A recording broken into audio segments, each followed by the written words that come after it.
నమస్కారం. వనవాణికి స్వాగతం. ఈరోజు వార్తలలోని ముఖ్యాంశాలు. ప్రధానమంత్రి సూర్య ఘర్యోజనపై అవగాహన కార్యక్రమం. కాకినాడ జిల్లా పెదపుడి మండలం పెదపుడి గ్రామములో ఐకెపి వెలుగు కార్యాలయంలో ఈరోజు అనగా బుధవారం ప్రధానమంత్రి సురేఖ సూర్యగారు కార్యక్రమంపై అవగాహన కార్యక్రమం జరిగింది. ఈ కార్యక్రమంలో APM Aruna, MPDO Kovvuri Narender Reddy, deputy MPDO MSN Reddy, electrical D E Krishnamurthy, electrical AE Veera Venkata Satyanarayana, communal coordinators, panchayat కార్యదర్శులు, పెదపుడి మండలం 18 గ్రామాలకు ఫవబ్డింగ్ వెలుగు విలేజ్ ఆర్గనైజర్స్, డ్వాక్రా గ్రూపు మహిళలు పాల్గొన్నారు.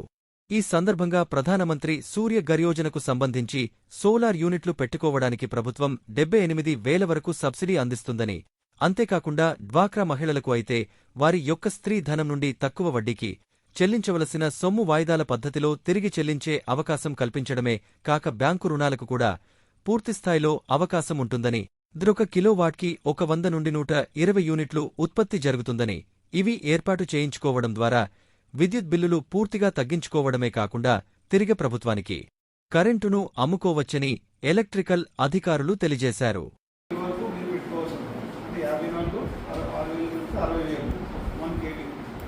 ఈ 54,000 కూడా బ్యాంకే ప్రొవైడ్ చేస్తారు. లోన్ ఇస్తే ఏఈ గారు రెండారు ఉంటారు. ఇవన్నీ చేసిన తర్వాత స్త్రీ గురించి అందరూ కూడా 6,000 కట్టలేని కూడా ఉండొచ్చు కొద్దిమంది, చాలామంది. ఆ 6,000 ఎలా ప్రొవైడ్ చేస్తారంటే స్త్రీ నిధి కింద ఇది శాంక్షన్ చేసి లోన్ కింద ఆ 6,000 కూడా